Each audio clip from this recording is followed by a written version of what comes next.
This is a different episode of Boy Green Meets Wudi today. Normally, we're telling you what position, and we're going to break it down and the players the Jets should add or not add. I think me and Wudi, for the first time ever, pinch yourselves, are perfectly aligned with what the New York Jets should do because we're covering the special teams unit. They're people too. Punters, kickers, gunners. Oh, yeah. We'll get into all the bits and boodles. Let's get it started. What is a boodle?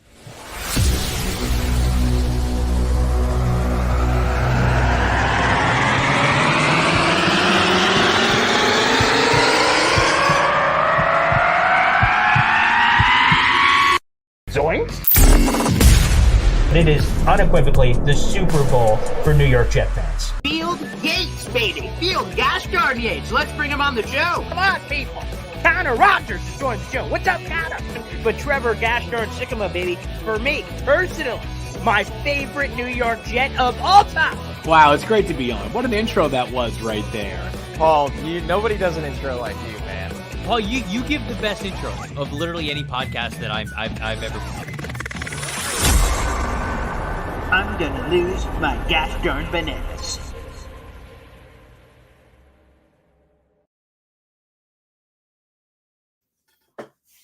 What's poppin', everybody? Paul Weston Jr., a.k.a. Boy Green. I'm the New York Jets digital reporter for Heavy.com. This is Boy Green Meets Wudi. We're streaming live on my YouTube channel, Twitter, and the James Wudi on Instagram. Make sure you guys show your support wherever you're watching. Let's talk special teams. Wudi, good afternoon. How are you, sir? I am doing great, Boy Green. Talking about special teams. Here's a special team right here. New York. Bing bong. Just want to show some love to my New York Knicks making moves at the trade deadline, something that Joe Douglas is allergic to. They tell me the man breaks out in hives if he makes a move, a good move. Okay, so just wanted to shout out one team in this state that loves me, the New York Knicks. But it's okay. We'll go back to this team. We'll talk about the Jets and the special teams today. Yes, we start this show every Tuesday and Thursday at 3 o'clock, which is just random, the time that we ended up picking. That is the trade deadline today for the NBA. Some moves being made by the New York Knicks. And again, shout out to them, my radio partners, a diehard Knicks fan and a former season ticket holder for almost a decade. So shout out to the Knicks. Way to do something. We'll see if the Jets could do something, because that's kind of what this episode is about. It's about doing things. But before we get there, Woody, we got to get to our poll of the day. That was from last week's show, or on Tuesday, last episode of our program. And it was this.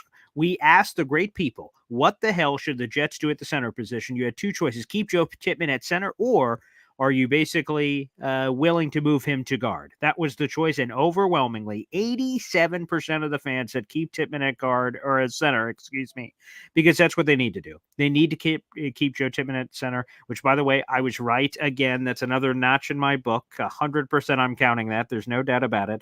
And we're keeping him at center, which means, hey, you know what? We could get some tackles, get some new tackles. Tackle? Am I saying a tackle? Yes, we could get some new tackles.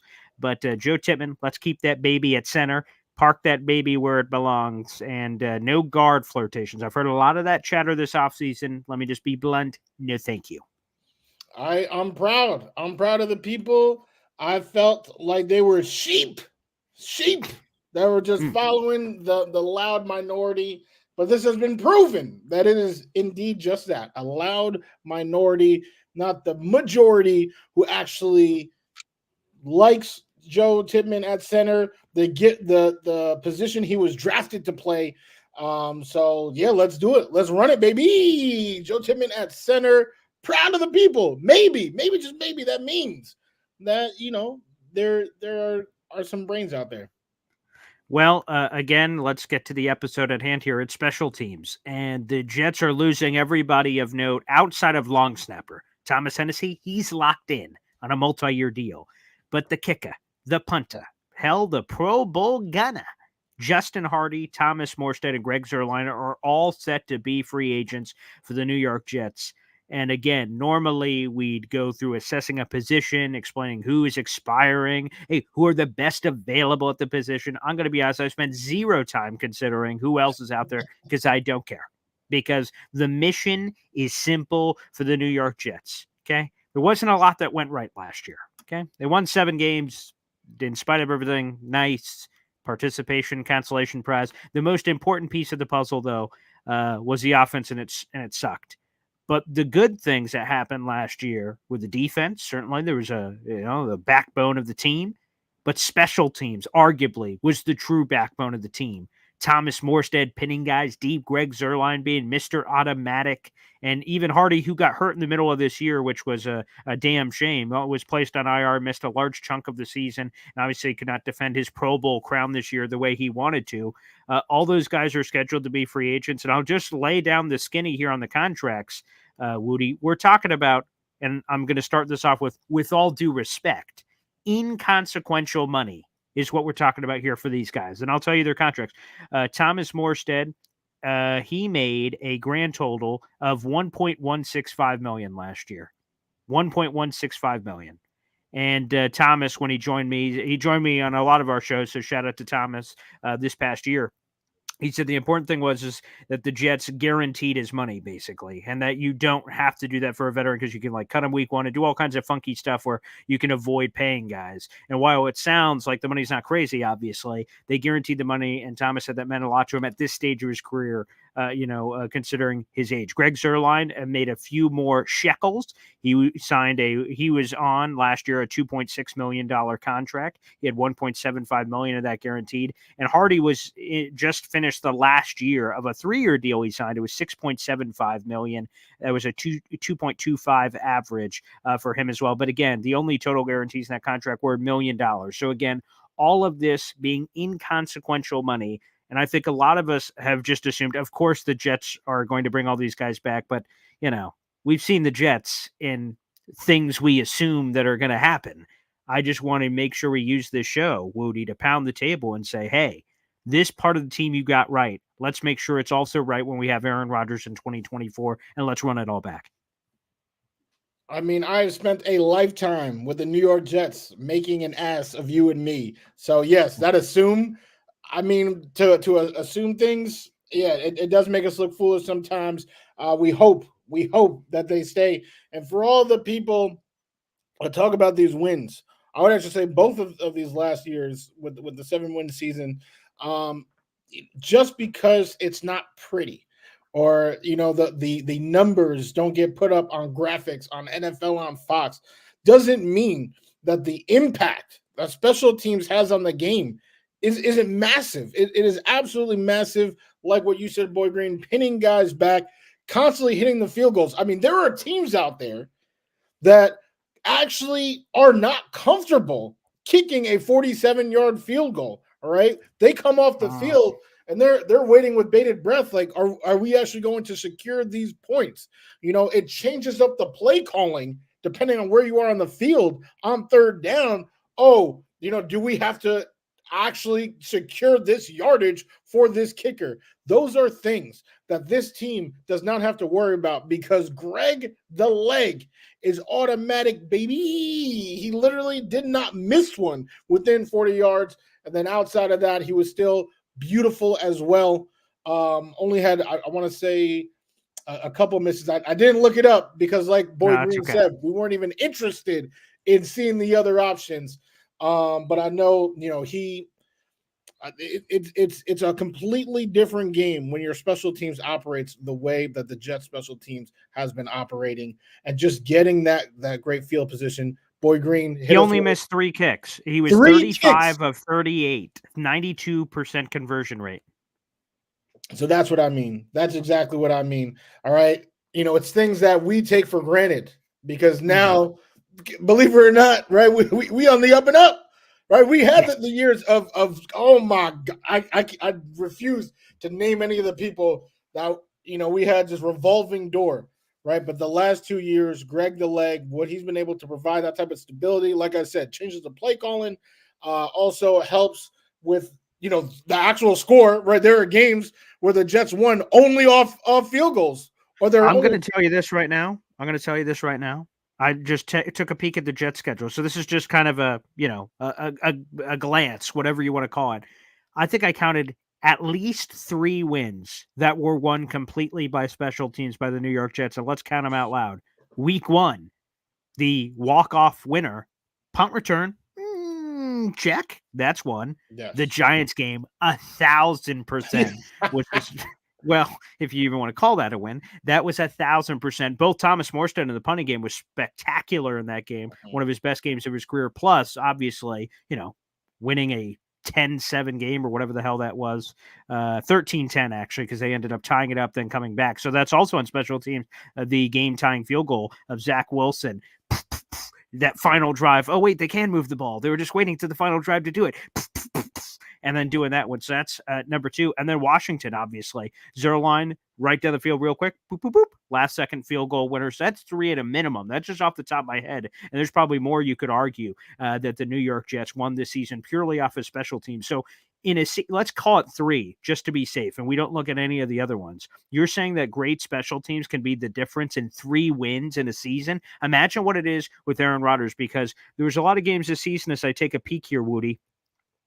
So they got blown out week 2 against the Dallas Cowboys. Yep, I was there for that one. That one sucked. They got blown out against the Chargers. Yep, that one sucked. They got blown out against the Bills. Yep, that one sucked. Miami, they got blown out. That one sucks. Blown out by Miami again. That one sucks. And then Cleveland, they got blown out. So you have all those blowouts. With Aaron Rodgers, you got to assume that you're going to be in a lot more closer games, which gives a magnifying glass, even more importantly, to special teams and being the difference between winning and losing. So if there was 3 on this unfortunate season that was, imagine how many more opportunities there could be. That's why this team absolutely needs to run it back from pillar to post with everybody. Bring the whole group back, as far as I'm concerned. 100%. Brant Boyer, the only coach right on this staff that has survived multiple regimes. I mean, you are. I think you guys are following the news now with the 6 vacancies and those fillings, and now you're seeing right. People don't get retained. That does not happen, right? No. The whole staff goes. So for Brant Boyer to survive, that is just a testament to what he brings to the table, and what he's been getting out of this unit. I mean, really just getting the most out of them. And then, of course, the players themselves. So, yes, run it back from pillar to post. I love it. I love it. Capital P in both. And I think that is a really good note too. That again, this unit and Brant Boyer in particular, who is the architect, the conductor of this orchestra, the fact that he has gone through this many regime changes is kind of crazy, to be honest, because I imagine if I was head coach, I was coming in, see you later, losers. Everyone's out. My people are in. And the fact that each time it's been, I think he's Bulls. Let's see. So it's Saleh, Gase, Bulls, who I can't remember off the top of my head. Rex Ryan. I think that's where he started, though. He started in the Bulls. Yeah, correct. So to survive, again, out clean. To be there is just a spectacular statistic, especially when you see the coaching turnover on a year-to-year basis. So spectacular. So again, Woody, I'm going to just be honest. I don't know if there's a poll to give after this show. I think everyone is all in concert. We need to bring all this back, but the fact of the matter is, here's what I would do if I was the Jets. It's February 8th as we're recording this show live. How was this not done immediately after the season? Greg, Thomas, Justin, all come in together. Let's run it back. What's the number, right? Because maybe, again, with Zerline's awesome season and Morstead's awesome season, maybe they go a little like, hey, I want a little bit more than I got last year, which, by the way, would be well within their regards. Maybe it's harder for Hardy, ...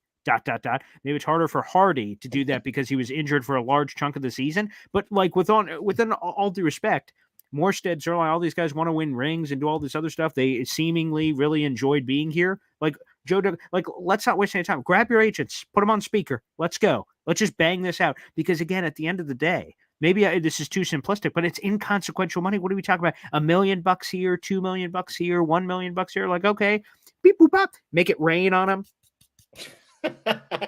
Get all crazy. Like, what are we talking about here? So, like, this is one that, like, again, we assume, but like, for instance, a month and change away, a month and barely any change away. I believe the new league year is March 11th, March 13th, right around there. I got to double check the dates for our future shows that are coming up. We flip over to defense next week. Like, let's just get this done and let's not play around. Like, let's just boom, lock it in. That's what I want the Jets to do. But obviously, it's February 8th. It hasn't happened yet. I just want to wash our hands, okay, special teams is done. Okay, let's move to everything else because there's a lot of important decisions coming. Let this show be a metaphor Mm. for what the Jets should do. All right. 16 minutes. All right. Quick and easy, nice and painless. Come in, get out. We're all happy. Nobody's fighting. We've seen with the other positions, there are a lot of debates to be had. There are a lot of points that can be made in different camps. We have seen Boy Green and the James Wudi argue, get back and forth, start barking up a little, a couple times, right? And there will definitely be time for that within the regime with those other positions, right? Because there are a lot of different factors, a lot of different options, and a lot of them are viable. This time, I don't see an option better than this one. Retaining your guys that have done right by you, that have helped the team get wins in both of the last couple of seasons. They are the lifeblood of this team. There is no better option. Signed, sealed, delivered. Just re-sign them. Easy peasy. This will be the shortest show I can guarantee in Boy Green Meets Woody history. And I think it shifts next week. Next week on Tuesday, again, live, Tuesday, Thursday, 3 o'clock. It's on the playlist Boy Green Meets Woody on YouTube, if you prefer that. Also on Instagram as well, at the James Woody. We're talking about safeties to kick off our defense. We're going to start outside in from the secondary on. And the Jets have 3 safeties. I'll give you that little fun fact now. 3 safeties that are pending free agents, and Ashton Davis, Chuck Clark, and Jordan Whitehead. So there's a lot of decisions. Keep, retain, whatever, or let go in some of those instances, plus our new guys coming in. So there's so many different conversations that happen next week. This week, this final episode of the week, Woody, very simple, very clean. And I ask you, is there any poll to give? Like, yes, I guess this is the poll. I've got the poll.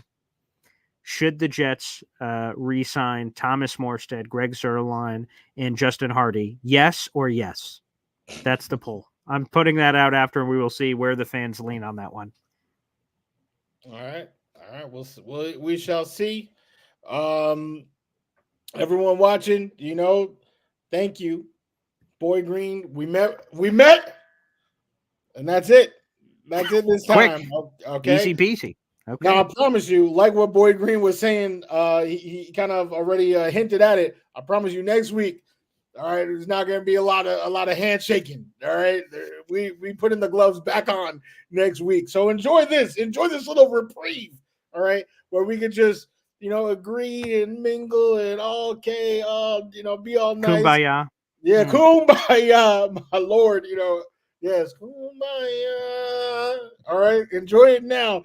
Because next week, when we're talking safeties, maybe corners not so much, but I don't think the safety.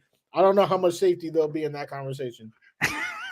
So we'll see you guys again on Tuesday. I'll be back tomorrow morning for Boy Green Daily. Plenty to get into as well there. And again, a quick shout out, shameless plug, I suppose. Nick Mangold, baby, he joined the program this week. Guys, you can check it out. It's available in the audio only version if you prefer that. Boy Green Daily, and also live and in the video section. So there's like a million ways to go see it. Nick Mangold, myself, 40+ minute conversation. Unbelievable. Make sure you guys check that out if you haven't, and show your support. Woody, God bless. We'll see you on Tuesday, pal. Absolutely. Take care. See you, everybody. God bless.